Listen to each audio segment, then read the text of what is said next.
সব মিলিয়ে খুব ভালো যাচ্ছে। আর সকলেই আপনারা জানেন এবং চমৎকার একটা সম্পর্ক আছে। শাকিব খানকে বাবা হিসেবে কত নাম্বার দিব?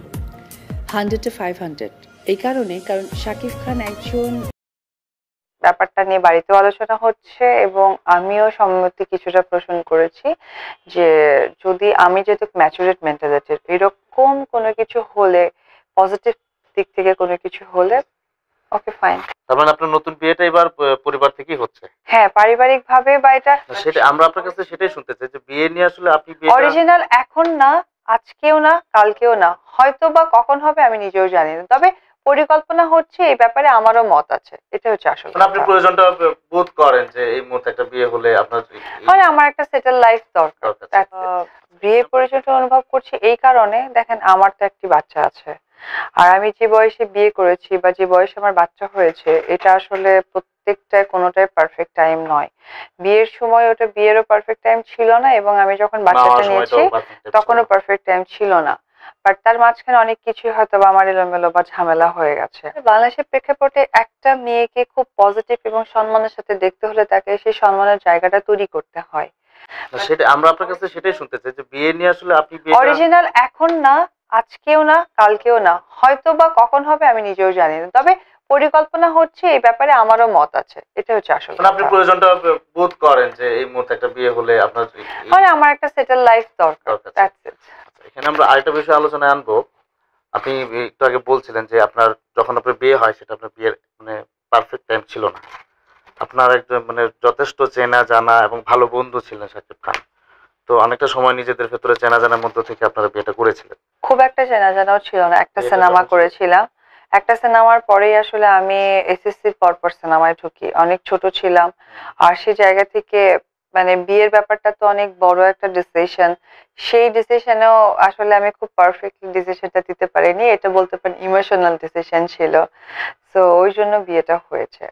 আজকে আপনার কাছ থেকে আমরা একটু স্পষ্ট করে জানতে চাই যে বিয়েটা আসলে কেন টিকেনি, আপনাদের সংসারটা কেন সুখের মানে এটার কারণটা হঠাৎ করে কি আসলো? এটার কারণটা হচ্ছে বাচ্চা। কারণ আমার যখন আমার বেবি কনসেপ্ট করে তখন বিগত 3বার তো একটা বড় অ্যাক্সিডেন্ট হয়েছে, আপনারা সবাই শুনেছিলেন।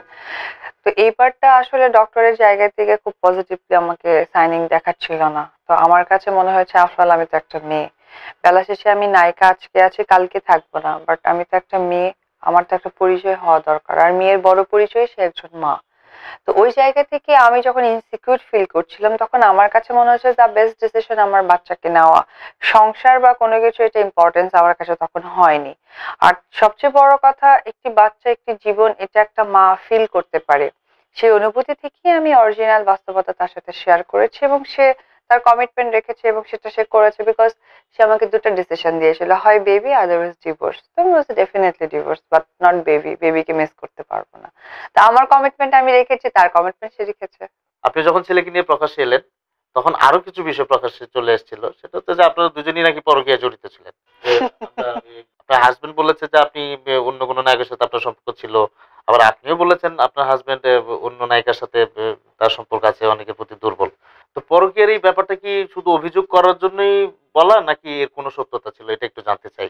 আমি কোনো কিছু ওইভাবে ইন্ডিকেট করে বলতে চাই না, আদৌ কে কার সাথে জড়ানো আছে এটা পৃথিবীর মানুষ দেখছে। না, আমি একজনের ব্যাপারে গুজব কখনোই বলবো না। যদি গুজব হতো তাহলে অনেক কিছু স্পষ্ট হয়তো বা গুজবের কাতারে চলে যেত, বাট অনেক কিছু হয়তো তার ক্ষেত্রে সত্যি, আমার ক্ষেত্রে সত্যি নয়। কারণ আমি কিন্তু যাকে কমিটমেন্ট দিয়ে পৃথিবীতে এনেছি সেই কমিটমেন্ট কিন্তু আমি অক্ষরে অক্ষরে পালন করার চেষ্টা করছি। কারণ আমি একজনকে কথা দিয়েছিলাম যে তোমাকে পৃথিবীতে আমি জন্ম দিব, পৃথিবীর আলোও দেখাবো, তোমাকে একটা সুন্দর পরিচয় দিব। এই 3টা স্টেপ শেষ হওয়ার পর সবচেয়ে বড় দায়িত্ব হয়ে পড়েছে যে আমার এখন তাকে সুন্দরভাবে মানুষ করা, সেটা আমি করছি। বাট আমাকে নিয়ে যেসব ছড়ানো হয়েছে এটা এটা 100% গুজব, কারণ এ ধরনের চিন্তাধারা আমার মাথায় নেই। এগুলো থাকলে আমি কখন বাচ্চা পালবো, কখন আমি নিজেকে সুন্দর করব, বা কখন আমি সব দিক থেকে পারফেক্ট টাইমিং দিব, তখন তো আমার সময়টা ভাগ হয়ে যাবে। সো যেটা আমাকে নিয়ে ছড়ানো হয়েছিল এটা টোটালি গুজব, আর তাকে নিয়ে যেটা ছড়ানো হয়েছিল এটা আমি মনে করি এটা সত্যি। কারণ লাস্ট 1 থেকে 1.5 বছর বাচ্চার কোনো খরচ, বাচ্চাকে দেখা বা বাচ্চার যে দায় দায়িত্ব সেটা কোনোটাই সে করছে না। আমি বলতে যাচ্ছিলাম যে ডিভোর্স হওয়ার পরে আসলে ছেলের ব্যাপারগুলো, ছেলের দায়িত্বগুলো আপনারা কিভাবে ভাগাভাগি করছেন? না, ভাগাভাগি বললে টোটালটা ভুল হবে, বলে যে টোটাল ভাগটাই আমার, ভাগাভাগি তার মধ্যে কিছুই পড়ছে না। সে সব জায়গায় যেটা করে ম্যাক্সিমাম সময়, সে শোবিজের মানুষ তো অলওয়েজ শো অফ করতে পছন্দ করে। তো তারই একটি বহিঃপ্রকাশ, যখন ছেলের আমার বার্থডে হলো তখন একটি পরিচিত সাংবাদিককে নিয়ে হঠাৎ করে আমার বাসার নিচে হাজির, অর্থাৎ এই বছরের 27শে সেপ্টেম্বর যে আমার ছেলের বার্থডে, আমি একটু ছোট করেই করলাম। তো ওই জায়গায় এসে হাজির, সে একটা স্বর্ণের চেন, একটা স্বর্ণের ব্রেসলেট দিয়ে। আমি ভেবেছি আমেরিকা যাবে হয়তো বা কোনো শুটিং এ, পরে শুনি কক্সবাজার শুটিং এ যাবে। তার জন্য ছেলেকে কোনো রকম চুমা খেয়ে আদর করে, আবার অনেক সাংবাদিক মুখরোচক দিয়ে লিখেছে আবেগপ্রবণিত সময়। তো আমি নিউজে, তা আমার কথা হচ্ছে যে ফ্লাইটটা যদি হয় কক্সবাজার, সেখানে তো আবেগের কোনো প্রশ্ন আসে না, বরঞ্চ আমি আবেগিত হয়ে গেছি যে এত তাড়াহুড়া দেখে। কারণ লাইফে আমিও কক্সবাজার অনেক গেছি এবং আমি দেশের বাইরেও অনেক ফ্লাই করেছি, যেখানে আমার নিজের সন্তানের আজকে বার্থডে, অর্থাৎ পৃথিবীর সবচেয়ে স্পেশাল ডে। আমার কাছে মনে হয় একজন মা হিসেবে যে ঈদ এবং পূজার থেকেও স্পেশাল ডে আমার সন্তানের বার্থডে, ডেফিনেটলি। তো ওই জায়গা থেকে আমার কাছে মনে হয় যে সেটা যদি আমেরিকানও কোনো ফ্লাইট হতো বা বিজনেস ক্লাস ট্রাভেলিং কোনো জায়গা হতো, আমি ওটা ছেড়ে দিতাম। তো সেখানে কক্সবাজারের ফ্লাইটটা সে মিস করতে চাইনি, এটা প্রচন্ড হাস্যকর। বাচ্চা তো বাবাকে ওইভাবে বুঝে উঠতে পারে না যে সে কক্সবাজার যাচ্ছে, বাচ্চার দরকার বা বাবার সাথে খেলা, সে সময়টা তো আর পায়নি। তো এখানে আর কিছু বলার থাকে না। খরচপাতির দিক থেকে স্কুলের 2 বছর, ও যেহেতু স্কুল অলরেডি 1 ইয়ার প্লাস হয়ে গিয়ে আবার 2 ইয়ারে যাচ্ছে, অর্থাৎ আমি তোকে অনেক ছোটতে স্কুলে দিয়েছি 2 বছর বয়সে, এখন আমার ছেলের বয়স 3 বছর। এই 2 বছর স্কুলের খরচটাই সে দিয়েছে। আর আমার ব্যক্তিগত একটা খুব প্রয়োজনে তার কাছ থেকে, এখনো দিচ্ছেন না খরচগুলো? না, এখন সে দিচ্ছে না, স্টপ আর কি। আমার একটা ব্যক্তিগত প্রয়োজনে আমি তার কাছ থেকে 10 লাখ টাকা ধার নিয়েছিলাম। তো সেইটাকে সে, আমি 3-4 মাস যখন কোনো ফিডব্যাক পাচ্ছিলাম না, তখন আমাকে SMS থেকে পাঠিয়েছে যে আমি 10 লাখ টাকা যে দিয়েছি ওইটাই বাচ্চার খরচের।